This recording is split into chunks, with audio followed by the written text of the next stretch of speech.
ওনাদের যে চিন্তা যে সিট নীতিমালায় কেমন করে আরও অছাত্র কিংবা দীর্ঘদিন ধরে শিক্ষার্থীদেরকে রেখে দেওয়া যায় এবং ফার্স্ট ইয়ারকে হয়রানি করা যায় সেই চিন্তার সেই খসড়ার বিরোধিতা আমরা করেছি এবং আমরা আমাদের চরম বিরোধিতার প্রেক্ষিতে শেষ পর্যন্ত প্রভিসি একাডেমিক এবং বিসি স্যার দুজনেই বলেছেন আমাদের নীতিমালা প্রস্তাব করতে।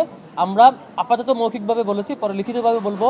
স্পষ্টত অবশ্যই যাতে সেশন বাইন্ডিংস থাকে এবং অবশ্যই যাতে রিয়েট নেওয়ার প্রবণতার দিকে ঝুঁকে না যায়। যারা রিয়েট নেন তারা যাতে এই সিট নীতিমালার মাধ্যমেই সিট না পাওয়ার যদি সিট বাতিলের দিকে যায় এবং সিট যাতে তাদের সিট যাতে বাতিল হয় এবং প্রথম বর্ষের শিক্ষার্থী যাতে প্রায়োরিটি পায়, এই ধরনের একটা খসড়া প্রস্তাব আমরা দিব।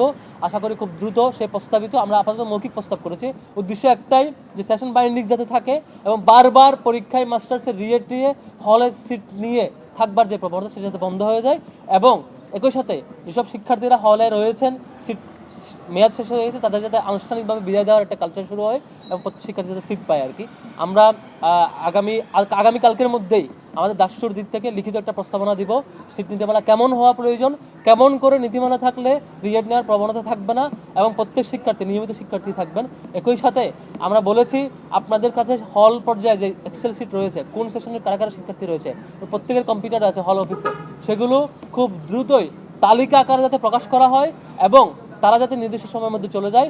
এবং আমরা আরেকটা প্রস্তাব করেছি যে অনেক হলে মেয়ের মাঝামাঝি পর্যন্ত সময় দেওয়া হয়েছে সিট সার্ভার ব্যাপারে, সেটি সময় কমিয়ে নিয়ে এসে সিট নীতিমালার আলোকে দ্রুত সময়ের মধ্যে যাতে সব শিক্ষার্থীকে এই সিট দেওয়ার যে সিস্টেম সে আওতায় নিয়ে আসে। এর বাইরে যেসব শিক্ষার্থীরা সিট পাবে না তাদের জন্য আমরা আবাসন ভিত্তির জন্য আলাদা করে সেই মডেল প্রস্তাব করবো ইনশাল্লাহ।